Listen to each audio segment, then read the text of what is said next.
தமிழ் மொழியில் டெக்னாலஜிகளை அறிய நம்ம சேனலை மறக்காமல் சப்ஸ்கிரைப் பண்ணிக்கோங்க. கூடவே அந்த பெல் ஐக்கானையும் ப்ரெஸ் பண்ணிக்கோங்க. Hello friends, welcome back to our channel. இது உங்கள் கிரிஷ் டெக் தமிழ். நான் உங்கள் கிரிஷ். ஸோ இன்றைக்கி இந்த வீடியோவில் ரொம்பவே இன்ட்ரெஸ்டிங்கான ஒரு ஆண்ட்ராய்டு அப்ளிகேஷனை பற்றி தான் பார்க்க போகிறோம்.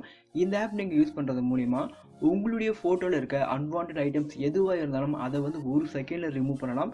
அது எப்படின்னு தான் பார்க்க போகிறோம். ஃபார் எக்ஸாம்பிளுக்கு நீங்கள் எங்கேயாச்சும் ஒரு பிளேஸில் ஒரு ஃபோட்டோ பிடிக்கிறீங்க. அந்த ஃபோட்டோவில் வேறு யாராச்சும் வந்துட்டாங்கன்னா உங்களுக்கு ரொம்ப டிஸ்டர்பன்ஸாகவே இருக்கும். ஸோ அந்த பர்டிகுலர் ஃபோட்டோவில் இருந்து அந்த பர்டிகுலர் பர்சன் நம்மள்ட்ட எப்படி ரிமூவ் பண்ணுறது, அதை பற்றி தான் இந்த வீடியோவில் பார்க்க போகிறோம். இந்த வீடியோ பார்த்தீங்கன்னா ரொம்பவே இன்ட்ரெஸ்டிங்காக இருக்கும். ஸோ ஸ்கிப் பண்ணாமல் முழுசாக பாருங்கள். வீடியோக்குள்ளே போகிறதுக்கு முன்னே நீங்கள் இன்னும் நம்ம சேனலை சப்ஸ்கிரைப் பண்ணாமல் இருந்தால் மறக்காமல் சப்ஸ்கிரைப் பண்ணிக்கோங்க. கூடவே அந்த பெல் ஐக்கானையும் ப்ரெஸ் பண்ணிக்கோங்க. அப்போ தான் நாங்கள் போடுற வீடியோட அப்டேட்ஸ் உங்களுக்கு உடனுக்குடன் கிடைக்கும். ஸோ வாங்க இன்றைக்கி வீடியோக்குள்ளே போகலாம்.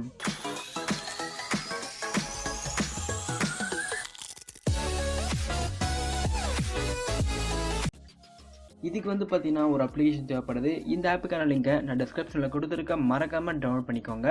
டவுன்லோட் பண்ணிவிட்டு ஓப்பன் பண்ணிங்கன்னா உங்களோட யூஸ் இன்டர்ஃபேஸ் ரொம்பவே சிம்பிளாக தான் இருக்கும். இங்கே ஸ்டார்ட்னு சொல்கிற ஆப்ஷனுக்கு பார்த்தீங்கன்னா இது நீங்கள் ப்ரெஸ் பண்ணி ஸ்டார்ட் பண்ணிக்கோங்க. ஸ்டார்ட் பண்ண அப்புறம் நம்மளுக்கு ஆப்ஜெக்ட் மேலே தான் ரிமூவ் பண்ணணும். அதனால் ஆப்ஜெக்ட் ரிமூவ் சொல்லிட்டு ஒரு ஆப்ஷன் இருக்கும். இதை நீங்கள் கிளிக் பண்ணி உங்களுக்கு எந்த ஃபோட்டோ வேணும்னு சொல்லி நினைக்கிறீங்களோ அந்த ஃபோட்டோவை முதல்ல சூஸ் பண்ணிக்கோங்க. ஃபார் எக்ஸாம்பிளுக்கு நான் ஒரு ஃபோட்டோவை சூஸ் பண்ணிக்கிறேன். ஸோ இந்த ஃபோட்டோவில் இருந்து ஒரு ஆப்ஜெக்டை மட்டும் நான் இப்போ ரிமூவ் பண்ண போகிறேன். இங்கே பார்த்தீங்கன்னா 2 பேர் இருக்காங்க.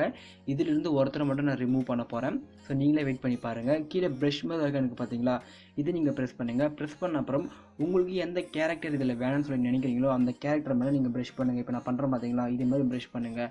ஸோ இது பண்ணுறதுக்கு ரொம்ப லேட் ஆகும். அதனால் பார்த்தீங்கன்னா நான் அதை ஸ்கிப் பண்ணிக்கிறேன். இப்போ பார்த்தீங்கன்னா நான் அந்த ஆப்ஜெக்டை ஃபுல்லாக ப்ரஷ் பண்ணி முடிச்சிட்டேன். ஸோ ப்ரஷ் பண்ணி முடிச்ச அப்புறம் கீழே கோ அப்படின்னு சொல்லிட்டு ஒரு ஆப்ஷன் பிளிங்க் ஆகிட்டு இருக்குது பார்த்தீங்களா, இது நீங்கள் ப்ரெஸ் பண்ணுங்கள். இது நீங்கள் ப்ரெஸ் பண்ணிங்கன்னா கொஞ்ச நேரம் ப்ராசஸ் ஆகிட்டு அந்த இடத்துல இருந்து அந்த ஆப்ஜெக்ட் ஆட்டோமேட்டிக்காக ரிமூவ் ஆகிடும். நீங்களே வெயிட் பண்ணி பாருங்கள். இப்போ பார்த்தீங்கன்னா உங்களுக்கே தெரியும், அந்த பிளேஸ்லேருந்து அந்த பர்டிகுலர் ஆப்ஜெக்ட் மட்டும் அப்படியே ரிமூவ் ஆகிடுச்சு. ஸோ அந்த இடத்துல ஒரு ஆப்ஜெக்ட் இருந்ததுக்கு எந்த ஒரு அடையாளமே இல்லை. ஸோ இந்த ஆப் யூஸ் பண்ணுறது மூலிமா நீங்கள் இது மாதிரி எக்கச்சக்கமான ஃபோட்டோஸ்லேருந்து எக்கச்சக்கமான ஆப்ஜெக்ட்ஸை ரிமூவ் பண்ணிக்கலாம். கண்டிப்பாக ட்ரை பண்ணி பாருங்கள். இந்த வீடியோ உங்களுக்கு பிடிச்சிருந்தால் ஒரு லைக் பண்ணுங்கள். இது போல் மேலும் வீடியோக்கள் நீங்கள் தெரிஞ்சுக்க நம்ம சேனலை மறக்காமல் சப்ஸ்கிரைப் பண்ணுங்கள். தேங்க்யூ ஃபார் வாட்சிங்.